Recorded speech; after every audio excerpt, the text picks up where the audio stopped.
Design Week 2021. So happy y'all could come out here today.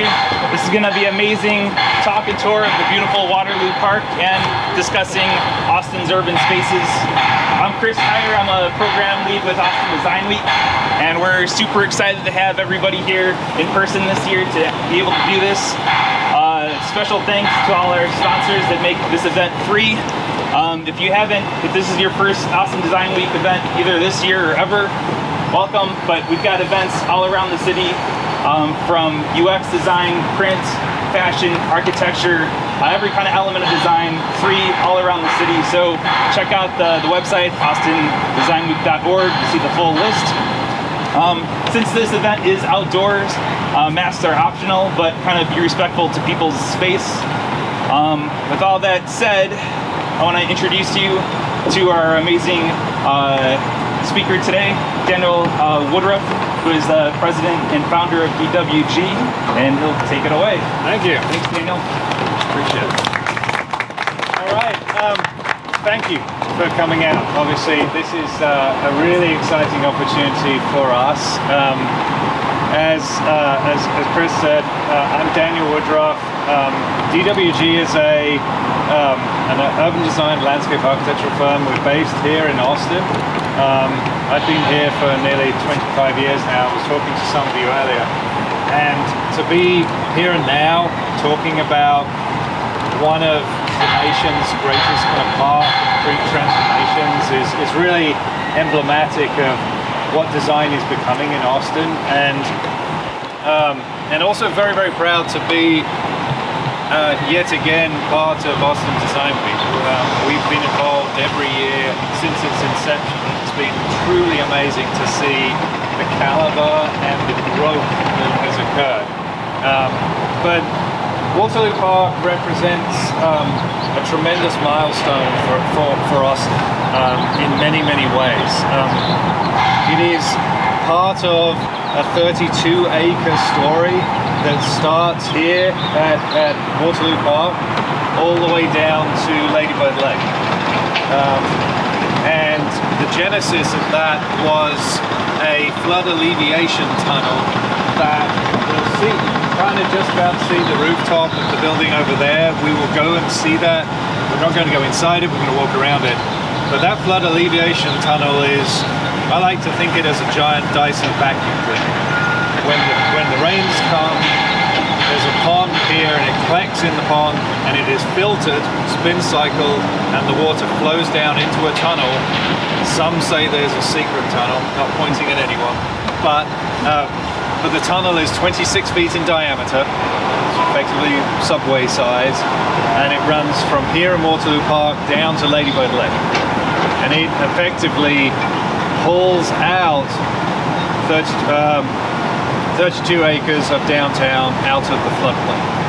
And so there is a development strategy in kind of coordination with the public park improvement. Waterloo Park is the first phase. At Ladybird Lake and Waller Creek, the next phase is called the Delta, and that goes from Ladybird Lake up to 4th Street, which will go past the Fairmont, it will go past Palm Park, and will be the first of the major creek improvements, along with the confluence where the river meets the lake. The subsequent phases will occur, and the anticipated completion of the entire project is 2026. So there's still a tremendous amount to do, but Waterloo Park represents effectively a 10-year project thus far. The project was seeded because of the tunnel project, which was a City of Austin Public Works project that took almost 3 decades to come to reality.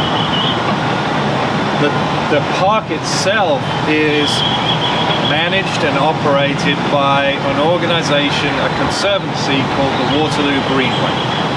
They're a non-profit, and they work in partnership with the City of Austin they are effectively the design responsibility, the operations, management, and programming responsibility of the park.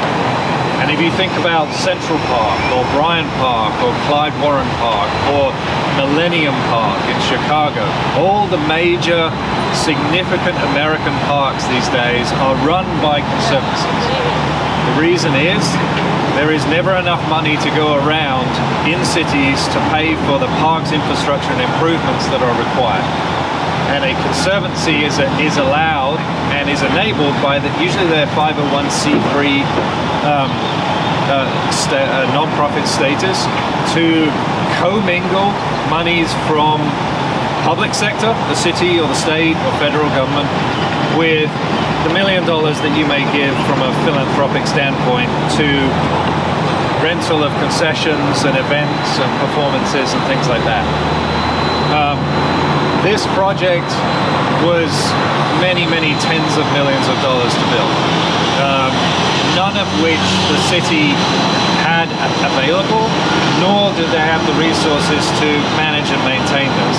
As we walk around the park, you may see gentlemen in green outfits. Those are the park ambassadors. They are effectively ambassadors, rangers, problem solvers, trash pickup, information seekers, security, so on and so forth.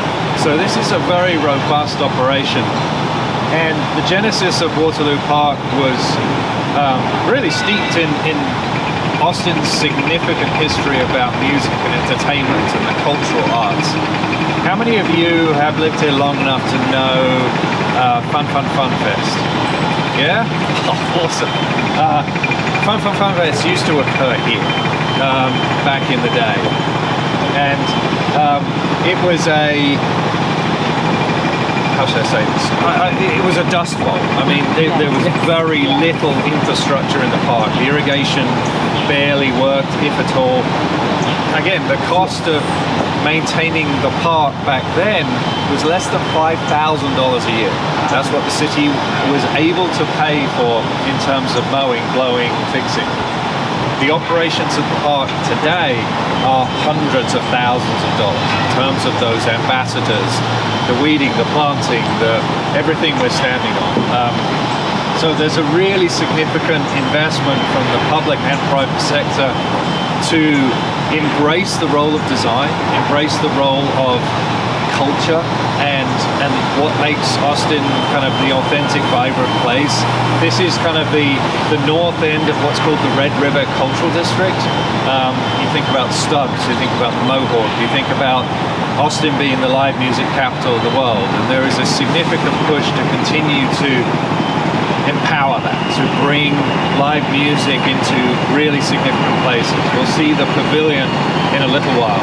That is one of now this country's most preeminent outdoor music venues, operated by C3, who does Austin City Limits.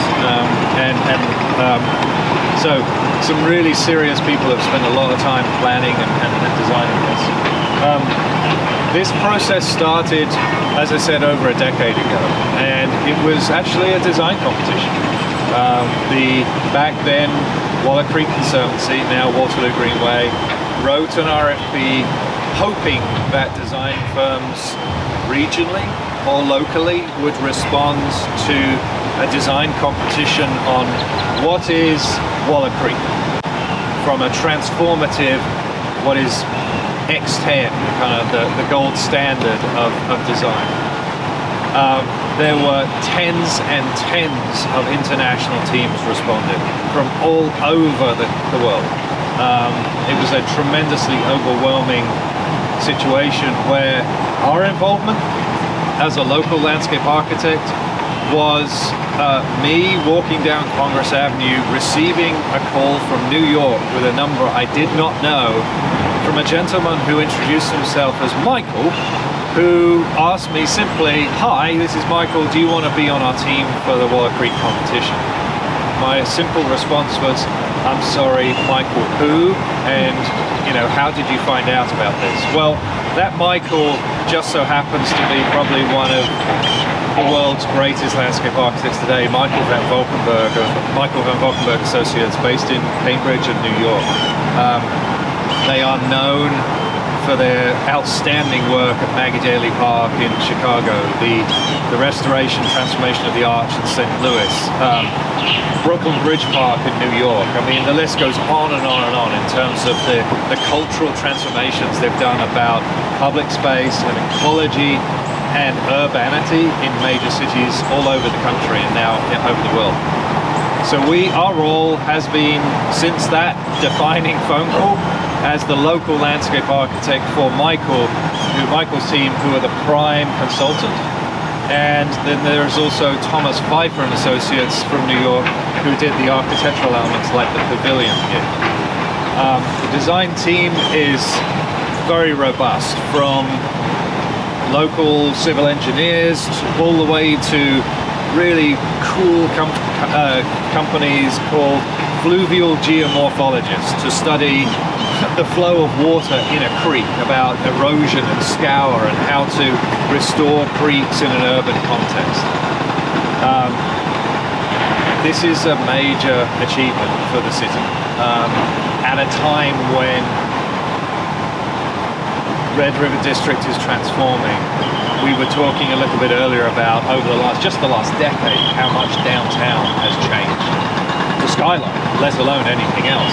You think about East Park and Kingsbury Commons on the other side of town. You think about Ladybird Lake, and think about the significance of ACL and the Trail of Lights and all the things that are happening in Austin's parks, about the definition and importance for Austin about nature in urban space and the role of ecology and systems and environmental responsiveness and responsibility. And so this has been a really significant moment. We're standing at a place called it's the Meredith Heritage Tree Den. Important to start here just in terms of telling some of the stories that start with Fun Fest, but actually they go back almost 300 years. These trees are about 300 years-ish old. This entire portion of the city used to be a neighborhood. And Austin hasn't always had a remarkably good past in terms of the redistricting, the way that cultures were moved out of downtown into East Austin. This was part of that story, and it's important to understand the reclamation of giving land back to everybody, in the sense of a public park accessible for all, engaging for all, and that kind of story of bringing and telling that story of culture. These trees have seen a lot of history. The frame that you see around this is a engineering structure to ensure the tree that has been abused over a century in terms of 6 feet of soil on the root zone and concrete and various just asphyxiating the tree, to bring all of that back, to have scientists and specialists study the tree to ensure that it can survive for another millennia, we hope. Everything about the project was surgical. Kyle Grist in the back there with the green bottle is one of the associates in my office. He earned about 19 stripes for being one of our team that was here. It felt like almost every day during construction, overseeing soil placement, grading, drainage, just the way that this park came together, led by landscape architects, but with an incredibly huge team. Kyle, how long did the construction take? A little over 2 years. 2 years to build a park. Seems crazy, but there is about 40 feet of grade change from the high point on 12th Street down to the 14th Street Bridge. During Fun Fest, there was no such thing as an ADA accessible or compliant route through the park. The entire park is now universally accessible, but the entire park was transformed into something that is much more than just a place for music. While music is really critically important to the program of this project, it was about play, families. It was about food and culture. It was about art. And you're going to see some of that today because there's an event called Creek Show, which starts on Friday night at 6 o'clock, goes for 2 whole weeks. That is a spectacle of light and art here in the park, and I'll tell you more about that later. But it's about bringing people closer and in connection with nature. It's about telling stories of the Austin or the regional ecosystems, and all of the plants that you see around us are native or adapted to the region. They're all a very carefully orchestrated strategy of sustainability, about water reduction, about conservation, about the role and importance of soil. Most of you might get bored to tears about how cool soil is, but it's really important in terms of moisture retention, the biological function of an ecosystem. And about then celebrating big boys like this and really telling wonderful stories, but not just the ones that were here, but that tree over there was moved here. I'll tell a little bit more about that, when we go.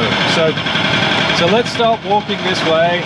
We're going to walk up to the underside of the elevated Skywalk, and we'll go from there. Waterloo Park is about 11 acres. Prior to the construction of the flood alleviation tunnel, obviously well loved, but little to no infrastructure, let alone world-class restaurants.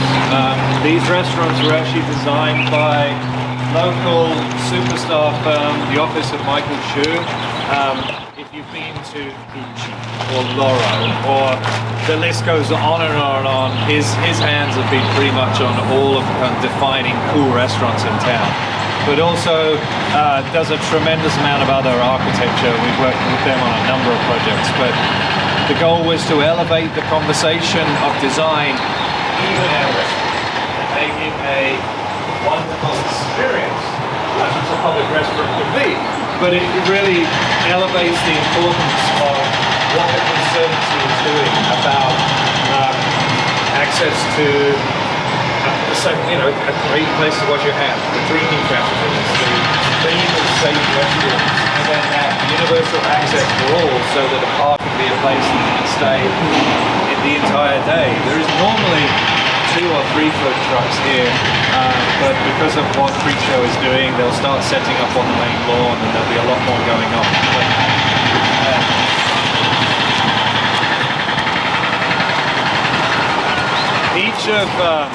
each of the spaces were very carefully orchestrated to either work with the existing grade or to manipulate a series of what I'll call outdoor rooms. And so each part of the park has a different story to tell. Goes without saying, play is an important aspect of it, and there is a requirement that everybody play. I'm pretty sure you all saw that fine print when you signed up for it, but just wanted to reiterate, and I know you've been looking forward to it. I know, I wanted to do it right now, but I'm gonna wait. As I said, ADA accessibility is something that isn't a wonderfully sexy conversation, but the role and importance of what we call universal accessibility is really critical, especially on a public project like this, especially when that conversation of accessibility can end up in sculptural masterpieces like this. This path goes from the corner of 12th Street, meanders its way down and comes down here and brings you into the park. It is what I'll call a barrier-free accessible path, which means that effectively you don't have to have a handrail in order to get down a steep slope. But for Michael's team, it was a tremendously important opportunity to express design in a very thoughtful and sculptural way. Obviously, you could have just piled up more and more dirt here, covered up the existing trees, made a path down the hill, done it with switchbacks and handrails, and it would have been probably a fraction of the cost, but it would have been boring as hell. And again, that kind of importance of elevating the story of design, but then also working with all these existing live oaks and creating a garden space called the Hill Country Garden that is, I mean, 2 weeks ago there were probably, I'm going to say 1,000 monarchs, maybe more, 5,000 monarchs. It was monarch craziness over here. They were all supercharging, loading up before they fly down to Mexico. And so it was really an amazing moment. There were hummingbirds fighting everywhere. I mean, it was just crazy in terms of a place that was, I won't say devoid of nature, but effectively devoid of nature, to now be this less than a year old kind of magnet for birds and critters and bugs, and bringing that story of ecology back. It was really, really fun to see and a huge kind of achievement. There is, we'll go around to it in a second, there is an app. You can, with a barcode, you can actually do your own plant idents, and it will tell you all the species of plant. It's pretty freaking cool. Like, everything you see here is a kind of exemplification of the hill country in a series of plants in a very choreographed but an artistic way about color, seasonality, variation, form and texture to really amplify nature, but to make sure that it's always changing throughout the year. There was something always going on.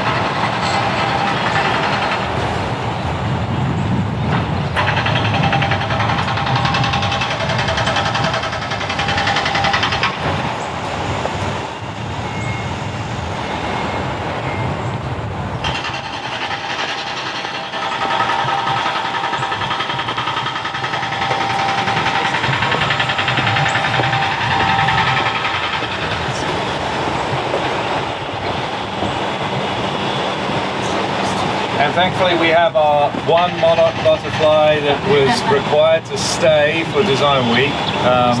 But no, I'm not kidding. I mean, there were literally thousands of them on the blue mist flower, which is the light kind of purpley flower. It was like crack cocaine for them. They were absolutely loving it. But the other aspect of this park was it has to be an immersive changing experience. From the seating nooks to the scramble walk up through the planting versus the other kind of more user-friendly walks. But what we're going to do is just kind of walk up the scramble path up to that light installation, and we'll come back down the ramp, and I'll stop a little bit further along. And if you have any questions, please shout them out. It's I don't want to be completely hoarse by the end of this, but if you have any random question, please don't hesitate to ask.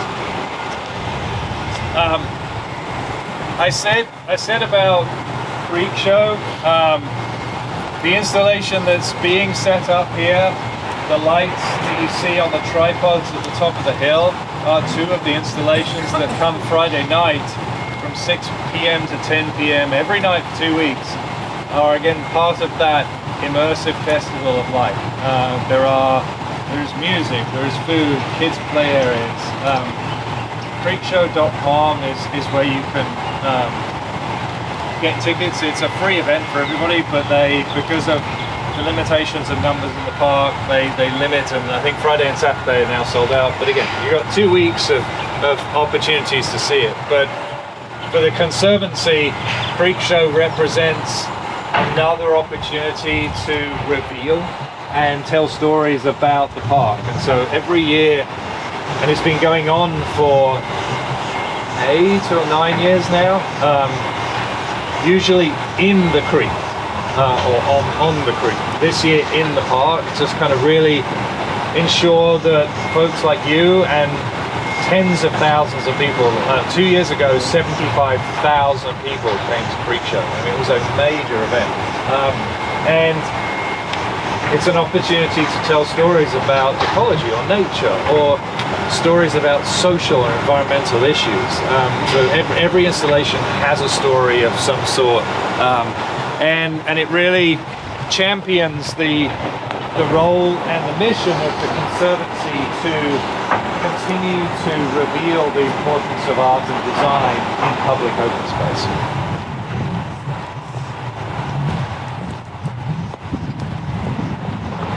So as we walk on the scramble walk here, sustainability was a really important aspect of the project. There is a program called Sustainable Sites. This park is a participant of that and will be one of the kind of the gold standards of achievement for that. Sustainable Sites measures the environmental footprint of a project, measures carbon, measures water consumption, water conservation, native plants, access to public transportation, use of cool materials. This is called porous concrete we're walking on. I like to think it more like rice pudding, but it's actually truly porous. You can pour a bucket of water and it flows straight through. So it's a really amazing material that produces impervious cover in urban areas, but still being friendly to walk on.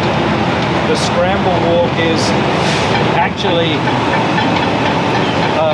waste material from a local quarry. All the material they didn't want to use because it's not cool or it's not modular or cut to the same size. Just tossed to the side in the quarry. Reclaimed and used. The other thing about sustainable sites is using materials that are locally or certainly close to regionally sourced in terms of reducing shipping and transportation costs and things like that. I have a random question. Yes. This is very heavily designed and thought about, but I'm wondering what your favorite unintentional moment was that just sort of came out. You didn't know it was there until it's done and you found it. I am particularly excited about the wetland garden over on Red River Street. We will peek at it, but I don't think we'll have time. But over the next 2 years or so, as that grows in, that's going to be frog and toad and newt habitat. I mean, it's going to be absolutely awesome. I love this part. I really do. When as a designer you get to see the painstaking effort of grading, and then seeing how the layers of materials and seating nodes and lighting and planting and saving existing trees, and then frankly seeing the Monarchs a couple of weeks ago was one of those kind of like, this is freaking awesome moments I mean, let alone the kids that are running around, my kid included, but just seeing that was not here before and is now only less than a year into its inception, that'll be here for generations, was really special. And I'm honestly very excited about what Creek Show will do over the next 2 weeks, again in terms of revealing the process of design. So let's keep winding our way up.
way of interpreting or using a space, like just a practicality and necessity of a retaining wall and turning that into an informal amphitheater for 25 people just hanging out, birthday party or an acoustic guitar, those kind of just moments throughout the park that make it, and that will continue over time for people to kind of find their own groove and the way people interpret space.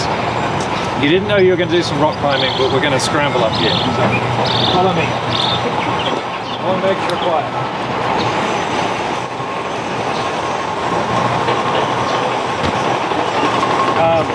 This installation I'm really excited about. So another amazing architect in town called Jamie Chioko, and then well, Meredith, a guy called Christian, but he's with Drophouse. They're a metalworking team in town, but this is their wicked troublemaking. But it's going to be very exciting to see how the LED lights and everything interact. But this is really the start of the Suzanne Deal booth Skywalk, and again that kind of moment and importance to reveal the park in a very different way, to be able to just have a leisurely stroll or hang out with an overlook of the Hill Country Garden and ask yourself, gosh, I thought I knew plants and now I can't remember all of them, you know, and that kind of thing about the Yopon hollies or the lantanas, and just how this park will continue to transform. I'll tell you a little story. Back in February, one of the founding members of the Waterloo Greenway called me right after snowpocalypse was, well, the snow had come, the chaos was still ongoing. She called me and said, Daniel, meet me in the park tomorrow morning at 9 o'clock.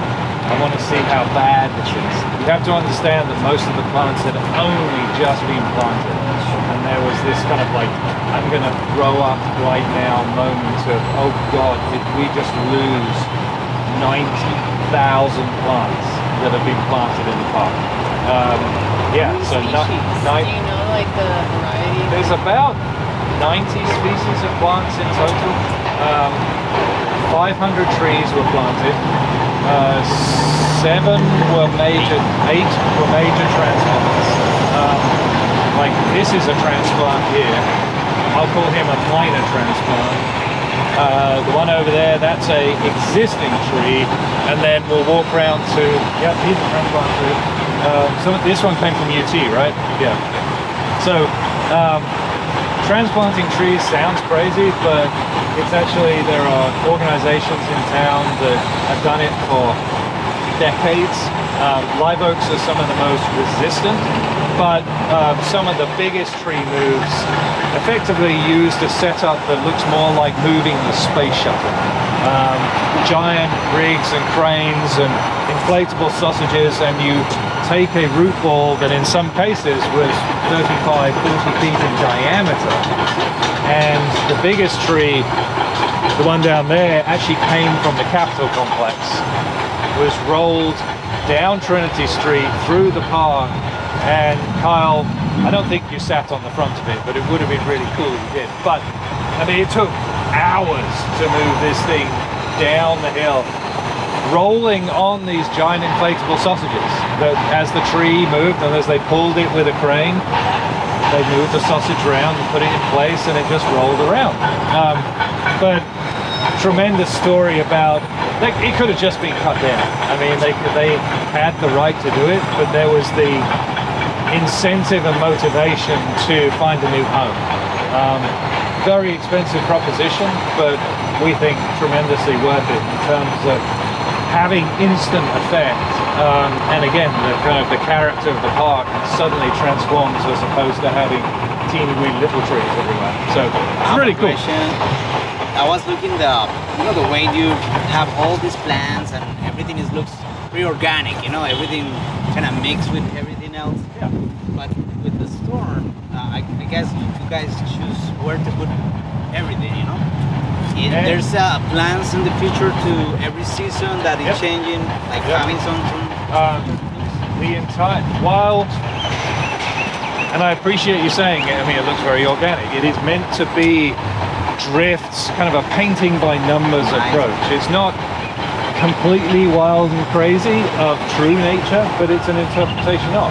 And yes, it's designed to ensure that there are always evergreens, always green throughout the year, but always this constant explosion of different flowers, different plants from spring, summer, autumn, fall, all the way through the year. So it's a really unique way that Michael and his team, working with also and consulting with the Lady Bird Johnson Wildflower Center, and then Cassie in our office, and going to source all of these plants, custom grow all these plants, finding all the trees. I mean, it was an incredibly complex logistical effort. Just planting 90,000 plants was done in this kind of patchwork approach. And so you can imagine how much of a kind of stomach churning moment when the founding member calls you and goes, I want to see how many are dead. And you're just like, oh my, no. And thankfully, really only a handful were lost. Certainly some plants got scalded and burnt, but I think that's a huge testament to the investment in soil.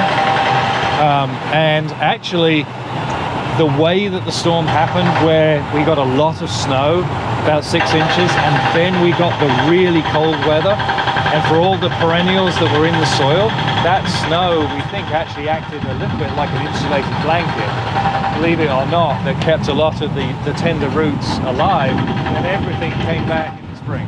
So, I have a question. yeah. Was any element of the park that you had to fight to sort of like to make it happen due to either budget differences or like design sort of quarrels? Like what was the hardest thing to get like pushed through, if any? I mean, design of a public open space is always about objectively listening, stakeholder input, about a sense of mediation and compromise. I mean, some of the fights really were in the earliest stages of the project, in terms of there is about to be a flood alleviation tunnel, and what is the responsibility or expectation to put it back the way we found it, which was a dust bowl, or an opportunity to raise a crap ton of money, public and private dollars, to bring something forward to the city that hadn't been seen before. And that conversation of raising 60, 80, 100, 200, 400 million. I mean, it's an ongoing story, because this is only phase one of the project, is an immense task. Change is always a weird dynamic, and some of the comments have been, I don't like the design because it, it's not a park anymore. And we'll define that. It's a very subjective thing. The park is about ecology and nature and accessibility. It's about music and culture and events, and that was the programmatic goal that was set forward by the public, for the public. Then my fine art love is not your fine art love, and it becomes a really evocative story that I think is a healthy conversation for a city to have about what is my place. So, but generally speaking, I mean, there were not huge fights. I was probably laughing because the construction process is inherently like, that's wrong, redo it, you didn't follow a mock-up. But that's really just a process of construction, and this was a very complicated project. You look at all the new structures, you look at the tunnel, you look at the stuff we're walking on, to the number of trades and disciplines, and like, you just walked over my plants and we just planted those, and he's like, well, you shouldn't have planted them now, and all the logistical things. But generally speaking, Kyle's not that grey, so it can't have been that bad a process. So, I have a question about something that I was thinking right now while we were talking. I guess there's tons of money that was invested to protect, you know, against erosion, for example. That we can see like tunnels and things that probably there's a lot of money underneath there. That probably something very interesting that we can see. That you can mention. I mean, as an example, I bet you didn't even notice that the lighting is underneath the handrails. There's little LED lights under here. The fact that what we're about to walk up to is one of the rain gardens in the project. The soil. Nobody wants to get pumped up about soil, but it's a huge factor of the park's sustainability. All of the water that irrigates this park is actually part of the city's reclaimed water system. So the irrigation heads, if you can find them, have a purple top to them. Don't drink that water because it's reclaimed. I'm just going to stop there. But it won't kill you, but you might be a fan. You should have told me 5 minutes ago, you know? All the water that comes off the hardscape, especially the pavilion, is actually captured. There's a large system under the pavilion and the lawn, and that's used for irrigation. So then all of the stormwater runs through these things called rain gardens, where it's a combination of specific plants and a specific soil medium that is designed to, one, slow the flow of water before it gets to a creek so you don't get flooding. Two, filter all the pollutants out. So in an urban context, the hydrocarbons and oils, just things on a daily traffic, the microparticles of rubber from a bike path, things like that. That's what a rain garden is designed to do, so that the creeks downstream are healthier and cleaner. And the park is littered with stories about innovation and sustainability like that, to tell a story about how, even in an urban context, we can actively be cleaning and enhancing our environment in, again, subjectively, profoundly beautiful ways that are really important.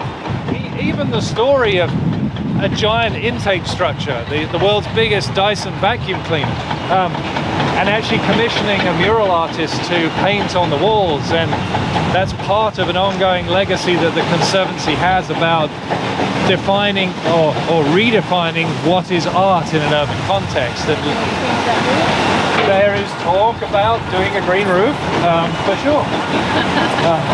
So the intake structure is, I mean, it's a feat of engineering in its own devices. This is the intake pond, and so when everything north of UT, all of that watershed, the water collects in this pond and actually flows into the Dyson. They scoop out through a series of drills and grates all of the crud, from a styrofoam cup to a tree. This building is effectively the service yard for all of that crap that collects. And all that water flows clean under downtown, through that giant subway tunnel out to Ladybird Lake. And as a result, Waller Creek, from this point down to the lake, is actually then a regular. We're able to control the flow of water in the creek. We're able to recirculate more water if you're in a particularly dry time, and you can suck up from the lake and suck down to further perpetuate the ecology and ecosystem of Waller Creek itself. But even the vein, this kind of angular piece of concrete in the pond, is engineered and specifically designed to prevent vortexing and whirlpools in this pond, which unfortunately you cannot canoe or swim in, because it is, I mean, it's a major feat of engineering, but just very cool. And then one of my personally favorite and coolest moments is the cantilevered lawn. This footprint takes up a lot of space, and so there was a big conversation about how do you mitigate or compensate for the loss of parkland.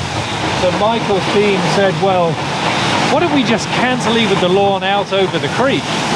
Easy peasy.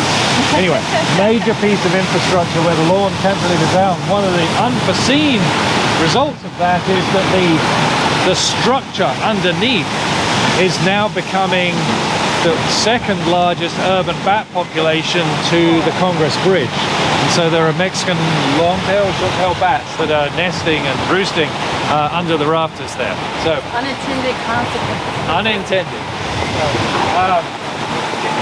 Yes.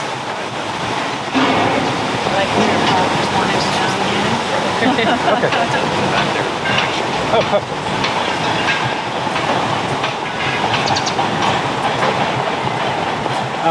So we're at the moment of active participation, the slide. And I'm not looking at anyone in particular, but there is a requirement to go down the slide. So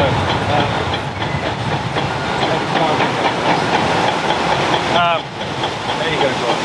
So even the slide was a topic of high conversation of like, in the Texas summer, a stainless steel slide, that kind of like burning, melting sensation. Well, this is actually water. There's a product called a water jet, which is, I mean, it's a compressor that looks like just a regular kind of water jet, but it operates at such high pressure that it can actually cut stone. So this is a cut from a block of granite. It was designed by a company out of Germany because they're really wickedly good at that, and then imported and fabricated, brought in. But for anyone that wants to experience how wonderfully slippery it is, go for it. It is a requirement. Exactly. That's right.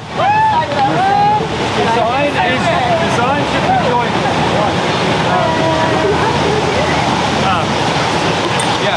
Michael's team was also really passionate about nature play. While there are like formalized elements of play, there's also a staircase, and a staircase in terms of like what element of risk and engagement as a child do you want to have? Yay, Janet!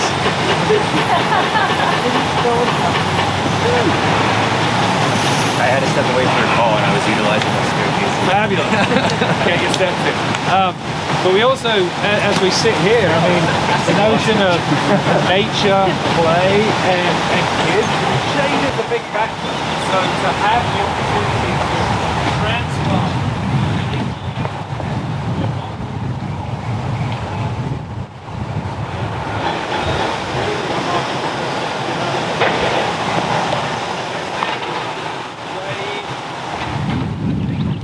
£400,000, really freaking heavy. The root ball was effectively the ring of mulch around the tree that you see. Come on, Terry.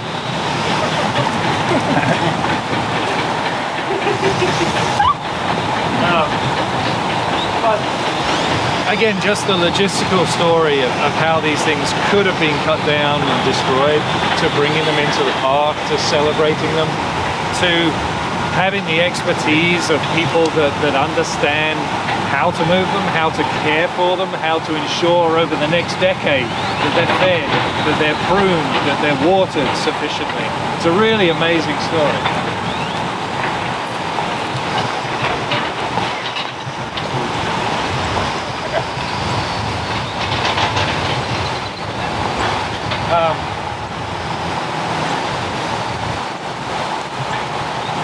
And I know because time is precious. I do encourage at another time all of you to walk around the cantilever. You can actually, if you go back to 12th Street, you can walk down 12th Street and access the wetland garden and the elements there. In time, that portion of the park will be kind of the major trailhead for the improved Waller Creek pathways that will occur over the next few years. But for now, from here down to effectively Palm Park is a closed section of the creek because one, there are sections that are in disrepair, two, it's about to be transformed. So again, that kind of ongoing revealing of the project. But as I said before, I mean, Waterloo Park is a place for music, and come on in. So the pavilion here is, and again, I am a little biased, but in terms of the music venues that I've seen around the world, even around the country, the degree of expertise and science that was put behind this structure, to the sense of all of the back of house, all of the restaurants and food and beverage, these grey doors, all the restrooms, the green room, all of the loading logistics are behind the structure underground. And so when you walked in on the deck, we were actually above the green room of the festival area. So the footprint was compressed, utilizing the grade change of the project. The pavilion itself by Thomas Phifer, can anyone guess how much steel is in there in terms of length? How long? Can we go to the moon and back? Not quite. I'll ask the architect. How much steel is in that structure? Yeah, I don't know. Okay, I'll make it easier. How many miles of steel are in that structure? I don't know, believe I just said 100 miles? No, not quite. Not too much. I mean, 10 miles? it certainly feels like 100 miles of steel. No, there's about 2.2 miles of structural steel to make up the 6-layer sandwich that incorporates a glass sheath over at the midsection so that the stage doesn't get wet. But it's a pavilion that is not just an art form, it's also the rigging and the framing for all the theatrical lights and the sound equipment. So by day, any normal day, it is a public open space for you to go do your drum circle or do your Shakespeare recital, whatever you do. It is not just about major performances, although I will say the opening concert of Gary Clark Jr. was bloody fantastic. It was absolutely amazing. And the cadence of events throughout the year and the artists that are coming through are really fantastic. This this amphitheater seats 5,000 people. This is the kind of the all-access lawn. Bring your blanket, hang out. The lower sections usually have chairs on them for booked seating. There is a section over there with the Rondac chairs. Restrooms on either side, food and beverage on either side. It really is a very clever, well done design.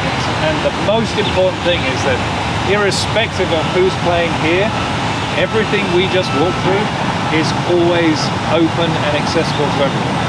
So there is a fence that gets placed across the access way here, and then ticketing is over by the individual in the blue denim jacket over there. And so you enter the park from Red River Street, and yet you can still step on and go up and down the slide to your heart's content.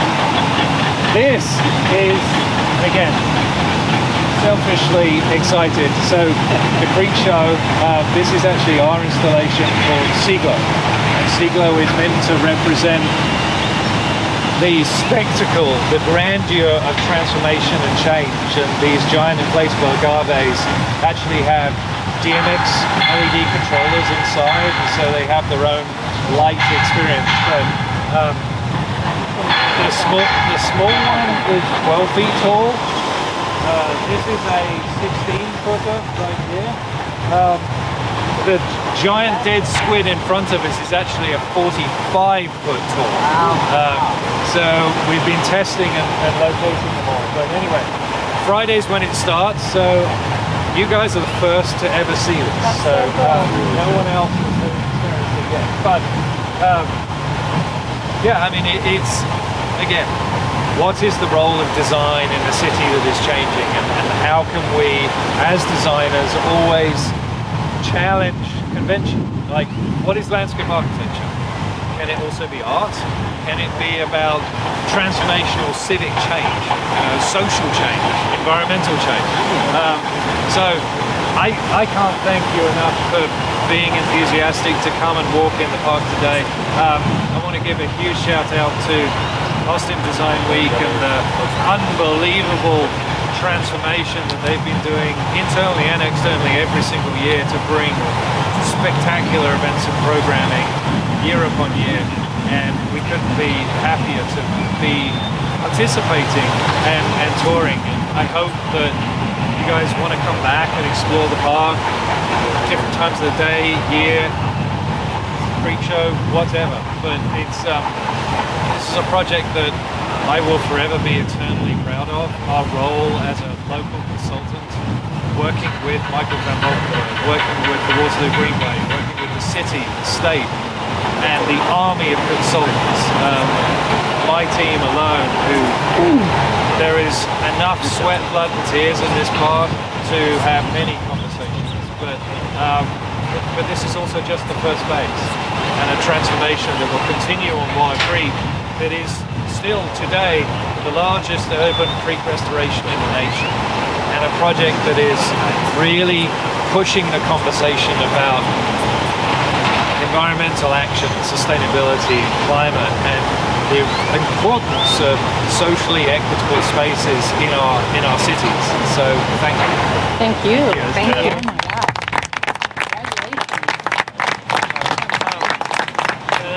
Almost lost, but if you have any other questions, please. We're not picking you out. Yes.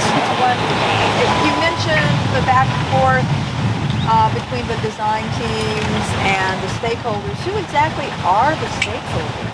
That's a really great question. Everybody. I mean, so initially there was a public works conversation about the role and importance of the tunnel, the process,